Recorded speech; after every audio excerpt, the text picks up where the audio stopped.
Savona. I work at Acquia. We all wear the same shirt for fun. I have been doing web project management and infrastructure project management. That is going to be really loud. Room monitor. Is it possible to go yell at them? Next door? Yeah. Next door. Like figure out why it's so loud? What? These are working. Okay. So I'll try to talk loud over the bleed through from the room next door. Now, of course, a bunch of people walked in, so I'll wait a second.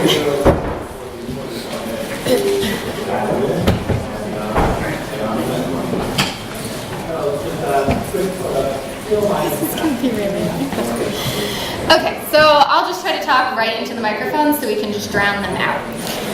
Okay, so Brooke Savona, I've been working at Acquia for a year, but 10 years of experience doing project management, web, infrastructure, and a few other things. About a year with Drupal. I used to work for the dark side with SharePoint and Sitecore, but having a lot more fun now, so that's great. And I work with Janessa. Hi everyone, I'm Janessa Worrell. I'm a manager in professional services at Acquia. I have over 10 years experience in the website, about 7 years in Drupal and 3.5 years at Acquia. And we're going to be walking you through the Agile Roadmap Success. So we don't like words. Like there's just way too many words on all these slides. So mostly you're just going to find pictures. And online, we've posted on your session track, there's a link to our entire presentation. So yes, it is mostly pictures, but there's lots of really fun speaker notes. So you can read those. So you can take some notes, but it'll all be up there. So our session today is, I don't always do Agile, but when I do it like Waterfall. So just because you're Agile doesn't mean you don't need to document things or follow a process, and you can just do whatever you want. There are good ways to do Agile, and there's bad ways to do Agile. So when you think of Waterfall, you think of extensive requirements documents and a lot of upfront planning. So Agile values working software over extensive documentation. So you're not just writing a document that maybe you'll look at in the future that takes you weeks or months to write. Agile doesn't mean no documentation, it just means doing the right documentation. And Agile might mean that you're flexible and you can change things, but that doesn't mean you have no process, it just means that you do your processes more efficiently. So still do documentation and still do process, just do it better. So it can be very powerful if you do it right. Okay, so our Agile methodology that we follow has 4 different phases, and I'm going to start you off with the getting started phase. Also, as we go through the sections, we're going to show you a picture, see if you can guess sort of what we're trying to get at with each of our phases, and then we'll give an explanation of how we work that at Acquia. So anyone have any guesses for this one? What phase do we think this cat is in? Contract. Contract. Thank you. That's right. This is contract signature. So this is the very first part of our process. So obviously, first thing you need a contract to tell you what you're going to build. Typically, we see 2 types of contracts, time and materials and fixed fee. Time and materials contracts are generally going to provide less risk to you as the developer of the product. For time and materials, you could always get to a point where you're out of money and you still haven't delivered the product. So the key here is to make sure that you track your burn down and hours and costs as you go, and make sure you're setting expectations early. You really want to set what your MVP is at the beginning and always be tracking towards that so you don't end up in that scenario where you're out of money and the client still hasn't got what they thought they were getting. For fixed fee, the concern is always that you'll underestimate the scope or the amount of work and ending up having to reduce your profit margin as you spend less money and more hours. It's very important that you not only confirm what's in scope, but what's out of scope and any assumptions. This is key for both types of contracts. Again, it's all about level setting your expectations early, even before you sign the contract. Also, make sure you give yourself enough time to ramp up the team. A lot of people want to start right away. You sign your contract the very next day you're beginning development. But obviously, there's certain steps that have to happen before you can start delivering on that first feature set. And we'll get into that in the next phase. All right, so this is our next part of getting started. Anyone have any ideas of what this might be? Kickoff, that's right. So during Project Kickoff, Question? Yeah, is there somebody that's like on a call or watching a video of it? It's the room next door. Yeah. Oh, it's the next. Just trying to talk louder. Sorry. So one of the most important parts of a project is making sure that everyone is on the same page. And that starts with the project kickoff. You want to make sure that you not only do a client kickoff, but an internal kickoff. The internal kickoff is one of those key things that we often see missed. People jump right into trying to find out what the client wants you to build without ensuring that your internal team is on the same page. So do you know what your sales team learned during their process? Is everyone clear on what the expectations were in the contract? Do they understand what sort of systems we're using? Those are the types of things you want to cover during the internal kickoff. For the client kickoff, we found that these are best done in person. It really helps you build a rapport with your client and again have an open dialogue to ensure that you guys have a clear expectation of what you're going to deliver on. During the client kickoff, we find that there are 5 things that are really important to go over. First is scope. So a high-level review of your project goals. What are you doing and what do they want to get out of it? Timeline. Again, we know this is Agile. We're not looking for an 85-line project plan, but you still need to have key milestones. When are you starting sprints? When do you need designs from the client? When are you expecting them to do user acceptance testing? These are still things you want to take into account during Agile. Resources. What are your key roles and responsibilities, not only on your side, but on the client side? Who's your product owner? What other stakeholders need to be involved at each step of the process? You don't want to get to the very end a week before launch and realize that the VP of marketing never looked at your website. Communication. This is probably the most, wrong way. This is probably one of the most important things to cover. How often are you going to meet? What tools are you going to use? Video chat, Slack, Jira. What is the process for escalations? We know you don't want to think about them at the beginning, but chances are you're going to have an escalation at some point. And lastly, reporting. What type of reporting do they require? Especially in the government, when you do Agile, they still have reporting requirements. They still need status reports. They may still need communication plans. And how are you going to meet those goals and still be Agile as you go throughout the process? Okay. Okay, so this is our last part of the getting started phase. Anyone have any ideas of what this last phase might be? So it's discovery. I try to be creative. So this is discovery and sprint 0. So the goal of this phase is to ensure the entire team, including the customer, has a comprehensive understanding of the technical scope of the project. The goal that we always set at the end of sprint 0 is to have at least 2 sprints worth of groomed stories in your backlog, with the goal being that you're always 2 sprints ahead. If you never want to get to the beginning of a sprint 1 and not have groomed stories, because then what is your team going to do? You all of a sudden have a ton of resources and they don't know what to build. So that's what your goal should be as you move through discovery and sprint 0. Also, we usually recommend doing discovery and sprint 0 as a workshop with your clients. You don't want to do the kickoff and then go away. You want to have continuous conversations with them to make sure that we're really getting a very clear understanding of what their requirements and goals are. This is also where we start documenting the details of the project requirements, content types, integrations, modules, translations, any sort of government requirements that might be needed is a good time to get that in here if there's specific security requirements or 508 accessibility requirements. And this is also where you want to get your project team getting those real basics out of the way. You want to get your Drupal site installed and any sort of environment and resource onboarding. If they need to get through clearance or they need access to your Jira system or your GitHub. These are all the things that you want to have done by the end of the getting started phase. So I'm going to pass it off to Brooke, who's going to talk about the next phase of our methodology. Okay, so next we are going over development sprints. So can anyone think they know what the first phase is that I'm talking about here? This is backlog grooming. Not dog grooming, backlog grooming. So backlog grooming sessions should take place as often as you need them, but typically I tend to do about an hour twice a week. In the beginning of the project, you're probably going to do it way more frequently, and if you get behind, you'll be doing that too. One kind of rule of thumb that I like to make is when you are doing an hour-long session, you probably have about 2 hours of prep before that. So don't just, the first time you've seen a ticket is in a grooming session. It's better to kind of pre-groom things and put together some questions you have on them or some confusion. So maybe you're not spending the entire time asking a bunch of questions that you can do offline. So that's always very helpful.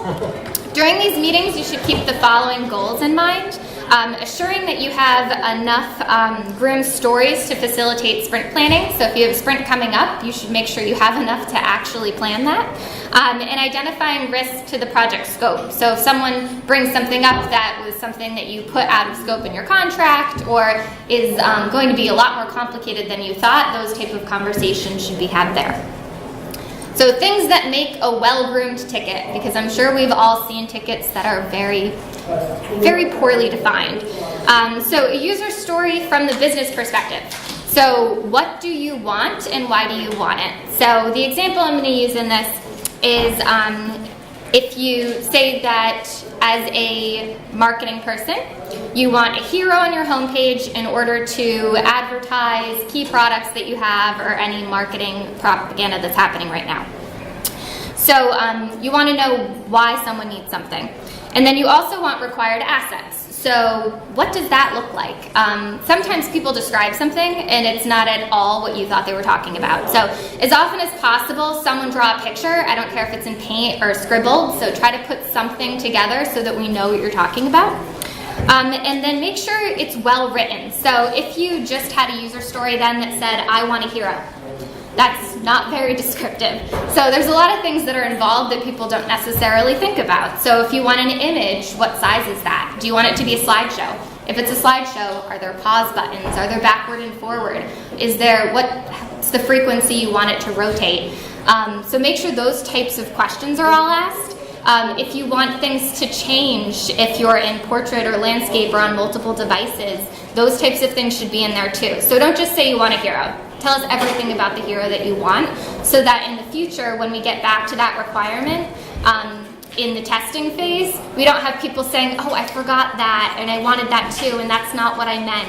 So you save yourself a lot of time in development with people asking questions, in QA with people testing things and them not meeting acceptance criteria, or every sprint you're revisiting heroes because you keep forgetting something. So the more you can do up front, the better you'll be in the future with all of those stories. And then you also want to make sure they're of a size that can be completed within a sprint. So if you have something too big, you're not going to finish it. Try to break it down into smaller components so that you can actually complete it within a sprint, especially if you have your sprints that are 2 weeks. I know some people do really rapid 1 week sprints, so try to make sure it's something that you can actually develop and test in that time. And in the backlog, you want to try to have all of your stories that are going to fulfill your statement of work. So granted, you're always going to have little stories come up and other things, but try to have your major components in there, because as you start kind of estimating where you are and how much you have left to do, you're going to start needing to make trade-offs. And the sooner you can tell that you're in trouble and you have too few sprints and too many stories, the better you'll be with your client to let them know ahead of time and not like 2 sprints left and oops, we're not going to make it. You can kind of try to readjust a little earlier. So I am a huge fan of custom Jira boards, so if anyone wants to talk to me about fun ways to do Jira, please let me know. So this is a board that I find really useful. So I do this just for backlog grooming. So all I have on this board are the phases for grooming a story. And then I break down, you can do custom swim lanes per sprint. So as I go into a backlog grooming meeting, I would say, okay, sprint 1 is coming up and we have 2 stories ready and 2 stories are not. So who is in charge of discovery and figuring out what's missing in that story there? For story approval, we can review that in the meeting, hopefully close it out. And then you'd be able to see your next few sprints too and see how close you are. So if you're looking at the backlog view or other views, it's really hard to see if you're ready. But this kind of makes sure that everyone can see what needs to be done for the coming sprints. So I find that to be really useful. Okay, do we know what this would be? Oh, yeah, so sprint planning. It's okay. They might be playing poker. So at the start of every sprint, the product owner, with the rest of the whole team, should select and prioritize the work that you're going to do within a sprint. So you need to make sure that all of the requirements are understood by everybody, and there's a mutual agreement that if this is what we do, we are successful because that's what we all agreed on. So this is what I kind of like to do in my sprint planning sessions. So we start out with a goal. So what do we want to do in this sprint? So especially for kind of the first sprint one, this might be a similar plan to what you're doing. So you want to create your 5 main content types, and then you'd also want to do a mix of front end, so create your style guide, and you're going to need some infrastructure components. So these are the types of things we want to do in the sprint. So once you have your goal, let's find stories that fit that goal. So you'll create your content types, pull them in, see how many points that comes to. It's also really important that as you're creating stories, you put the links in there. So systems like Jira version 1 will say if something is blocked by something, or if it's related, or those types of stories should be pulled in if possible, because otherwise you're going to get to the middle of the sprint and realize that everything is stuck in QA because you're dependent on something else, which we've had in some stories before. I think we had about 30 tickets in QA at one point because everything was blocked. So try to pull in as many dependencies as you can and fill out your sprint. It's also important to have a mix of work. So a lot of the times people might think, oh, the most important stuff are these 20 tickets, but there's no front end. So you have a front end person sitting there doing nothing, and I'm pretty sure that there are front end things that need to be done way ahead of time. So try to make sure that you have a mix of tickets, and just because it's their priority, it might not quite be what we need to do. So try to guide them as well. So you can't just ignore all the front end to the end. There are some foundational things that you need to do there, and the same thing with architectural. So make sure you lead them towards maybe not these are their most important things, but there's some other things that are needed too.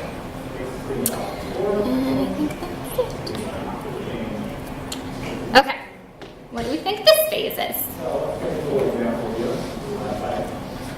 This is our developing kitty. Yes, our developing cat. Okay, so during the development phase, there are a few things happening. First, we have our developer, and he is, or she is, developing things. So front end, back end, architecture, things are being made. And once they are made, someone should review them. So usually we have a project lead, an architecture, a tech lead, someone who can review all the code. So it's important to do that to make sure that it's accurate, it's bug-free, it passes Travis, or whatever CI tool you're using. Making sure that it's properly documented. So if it's a new module that no one's ever worked on before, or a new feature, make sure that you have README files so people know what you're doing. So try to make sure that people are actually doing the right thing and adhering to your acceptance criteria. It's going to save you a lot of time if you can catch that up front, other than waiting till it's deployed to an environment and someone in QA tells you you're wrong. So once it passes code review, we go to QA and you test. At each of these phases within a sprint, feel free to fail if something does not pass. And I think that, well, that's the next phase I'll talk about, people not failing things correctly. And then tracking during sprints. So this is close to what a burn down chart should look like. I have seen some that burn up. So you should know what's done within your sprints. So you should just be doing development, code review, and QA. UAT should be done afterwards, and that's something we'll talk about later. Don't do that within your sprint, because then you're waiting on your client and nothing ever closes. So try to stick to the actual development process, and then things should be burning down. If you find things are kind of a straight line, it probably means well, maybe people are blocked in development. Maybe people are blocked in code review. Things aren't getting deployed to environments. There's problems in QA. So definitely look for things that go up because people are adding things, or things that stay a straight line for too long. And that leads us into the next phase, which I just said. So hopefully. Okay, user acceptance testing. So there are two types of UAT. There's ticket or sprint UAT, and then there's system-wide UAT. And I find that that gets a little confusing for people, because when you tell them to user acceptance test, they want to test everything. But here we're just talking about the development phase, and we're just talking about UAT of the tickets that we just provided you. So at the end of a development sprint, we will give a demo of everything we did. And what we did in that demo should then be testable by the people who asked for it. So we want to make sure that we give them right after the demo, they have the ability to be able to test. You want to make an agreement with them that time boxes that. So typically we try to do a week. So this way you get feedback right away. If that just keeps sitting there, it might be a few weeks later and someone's testing something and you just keep having such a long feedback cycle that things kind of get left till the end. So the sooner you can have people test, the better. And it's, okay, next. So we know that people don't always speak the same language. So a client might want to fail a ticket because they forgot a feature, or it should also do this, or it should be a little different. So it's important to know when to fail things. So a ticket should only be judged on their adherence to the acceptance criteria. So if you asked for a button to be red and it's now purple, then yes, you can fail that ticket. It does not meet your acceptance criteria. But if it's red, but you forgot that it should be an octagon or it should flash at you, those are things that you can do. That's the whole point of Agile, is you can ask for more things later. But you should then make that a new ticket. Because what might happen is maybe that ticket, that button existing and being red is very important and the most important thing for people to do right now. Maybe the fact that it should flash and be a different shape is not even close to the top priority. So you don't want to fail it and it start impacting your velocity for what you're doing next when it's really not the most important thing to everyone right now. And I feel like a lot of times people get stuck in rabbit holes where I found something else on the page that's broken, I'm failing this. So only just open a new ticket if something like that happens. And then next phase. Okay, I'm going to take you guys through Adam? So do you believe in creating bug tickets, or do you kick the ticket back and rework the same ticket? If it failed the user acceptance testing, as in it said it should be purple and it's red, then the ticket goes back. If it's a bug and it's like unrelated, they're like, oh, now that I see this red button, I now need it 5 pixels to the right, that's a new ticket. Yeah, we highly recommend new tickets. I've heard a lot of people who do Agile who are like, well, we can't add new tickets. We don't agree with that at all, because it's going to kind of skew your velocity and skew where you are in the project if you just continuously keep reopening tickets and moving them back because the client forgot something or realized something. And there's nothing worse than having a ticket that's continually reopened and you need to read through all of the comments of every single time someone failed it and figure out what in the world do I need to fix now. So it becomes just confusing for everyone. Okay, I'm going to take you through the launch phase of our methodology. Anyone have any guess for this one? Okay, fine. Bug fixing. So this is our bug fixing and audit sprint. So we know that after you've finished all of your features, there's still bug fixing to do. So you want to make sure you set aside time for bug fixing after you reach feature freeze. So the assumption here is that we've developed all of the MVP features and now we're moving into the final phase before we go live. So at the start of this sprint, as I just said, feature development is complete, so there's no new enhancements. And the product owner is prioritizing bugs for remediation with a key focus on show-stopping issues. There's going to be bugs, there's going to be things that they forgot, but you really need to push your clients to prioritize based on how much time and budget you have left, so that way you can keep the project moving forward to a successful launch. At the end of the sprint, the client will be ready to open the site for final review by stakeholders. You prepared the client to begin final user acceptance testing. And the team that will take over the maintenance and development of the site is onboarded and is shadowing deployments or running deployments independently. This is really important if you're not doing the ongoing and maintenance of sites. You don't want to wait until after you launch to start to try and bring either a government team up to speed or if a different partner is coming in. And this sprint isn't just about bug fixing. This is also when we make sure that we're doing any final performance, load tests, and security reviews. We always do this again after feature development because if you start this before your features are done, a new feature may, create a performance or security impact that wasn't caught during your audits. So the output from this sprint is launch blocking issues are filed and remediated, and non-launch blocking issues are filed and put into the backlog. All right, this is our next phase. And it's launch readiness. So at the end of this phase, the product owner and relevant stakeholders have reviewed the whole application and launch blocking bugs have been fixed. So again, this is what Brooke was talking about, where this is your site-wide UAT. So now maybe your VP of marketing is doing that final check. You've got your high-level government kind of security team doing a check if that's something that needs to happen, and you're really lining up things to do your final launch. The site's been deemed secure and performant. It's very important, especially in the government space. All launch dependencies are planned for and ready, and content editors and site builders are fully trained. This is really important. You're about to launch a site, probably on Drupal. It's a content management system. Are they going to be able to edit the content? You certainly don't want to go live if they need to make an edit to the homepage on launch day and they don't know how. So this slide here will show you an example of a launch runbook or playbook. We find it's really important to do this before you get to your launch date. You really want to be filling this out and really make sure that everyone is clear on their roles and responsibilities and that you've done dry runs before you go live. There's nothing worse than getting to your launch window and all of a sudden you don't have someone to do the CDN changes that you need. All right, this is our last part of the launch phase, probably the most important. So this is when you're actually going to launch your site. You finally reach the end. So this is site launch and follow-up.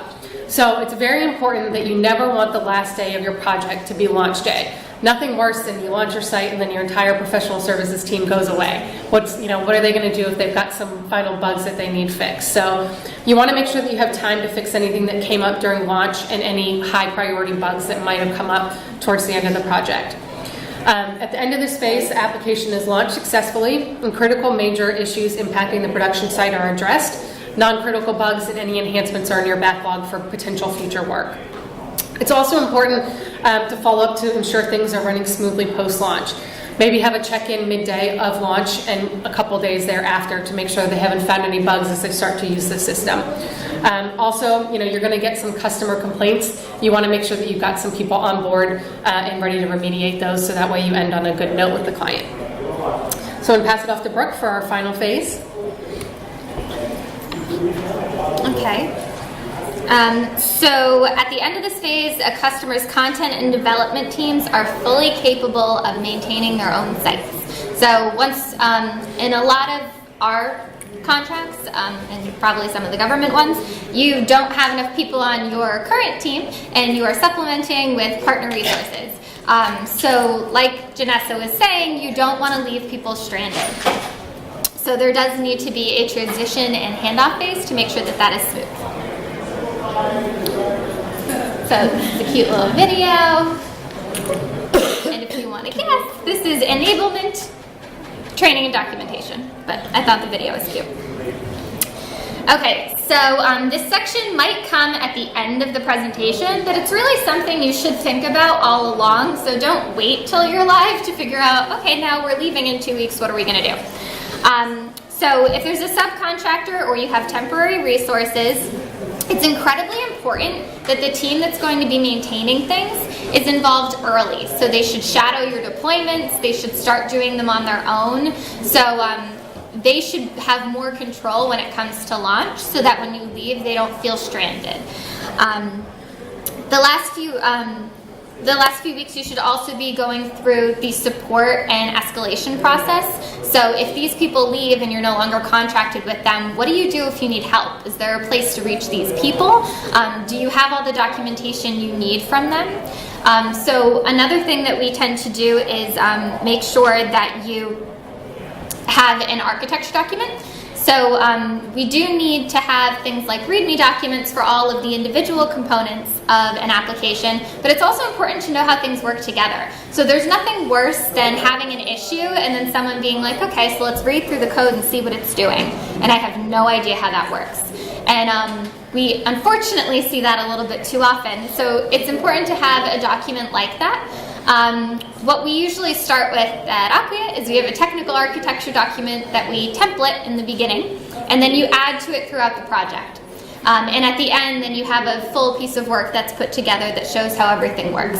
I find that the most common reason for people not doing this is they don't have time. So no one ever thinks about it, no one prioritizes documentation, and no one has time because you're too busy with sprints. One thing that's helpful to do is you can put tickets in a sprint that says update documentation. So give it 2, 3, 5 points depending on how much you need to do. If it's been a while since you've updated documentation, put a ticket in so that it's part of your delivery for that sprint. Because it is just as important to you to document what you're doing as it is to the client. They don't want to get to the end and not know how everything was put together.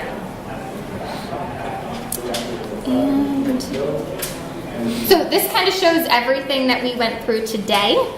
So I'm sure lots of companies have their own process. This is the one that we kind of follow at Acquia. Especially, we've been revamping it a lot over the past year to make sure that we can optimize what we're doing. So you do want to have documentation, and you do want to have process. You don't want it to overwhelm you. And a bunch of people are taking pictures, so I guess we'll just wait a second since everyone has their phone up. Okay. So now we're open to any questions you have. Don't be intimidated. Yes, Adam. So where should the architecture document live? I've done a lot of projects where they seem to get lost and into like the bowels of conflicts. And nowhere finds them or knows they even exist.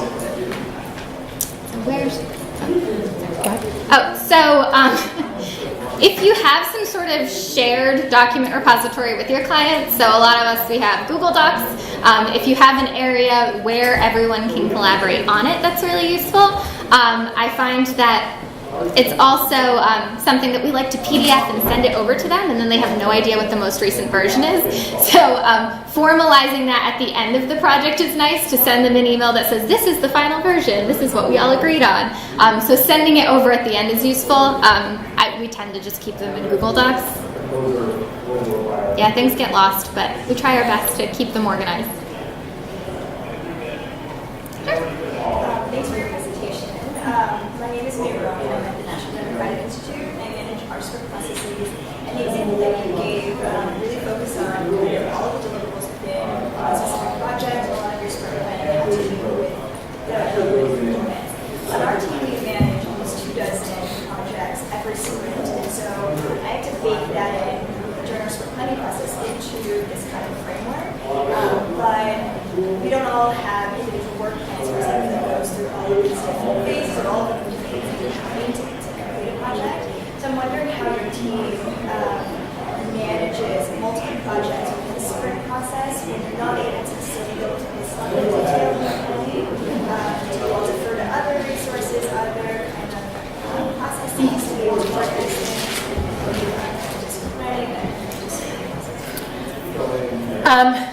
On projects that I've seen similar to that, we usually utilize multiple sprint boards and kind of manage them, and especially if they have a different workflow. You might be more successful having different sprint boards. You may also be more successful trying Kanban, where you can kind of change your priorities and add things in as you go. We used Scrumban, which was a combination of Scrum and Kanban at one point, which actually worked quite well. So you can kind of look at mixing and matching and seeing which of your Agile methodologies might work best. If you've got kind of shifting priorities that they're shorter and don't need to go through each of those steps, Kanban could be a lot more successful than sprint planning, which is really effective if it's feature development and you've got that 2 weeks or 1 week or whatever you want to decide on of phased work. So that might be one thing to try. Yeah. If you use Jira, there are a lot of, I talk about Jira board separation a lot. I have a lot of Jira boards, but we also separate things like that. So if you have, so sometimes we have a client project team, and then like an onshore project team, and then an offshore project team. So you have 3 people working on things, and then it's hard to figure out where each team is. So creating like separate boards for each of those, and you can, Jira allows you to do queries on anything. So you could set some sort of flag within the Jira tickets or just by assignee. And so you can kind of see a little bit better where each of the groups are, because when you just look at everything together, it is really hard to break out where each team is and which team's having problems, or maybe which project or sub-part of your project is having an issue. And this is ideal. I don't know that we all always follow this. So this is what we would like to do every time. It doesn't always happen.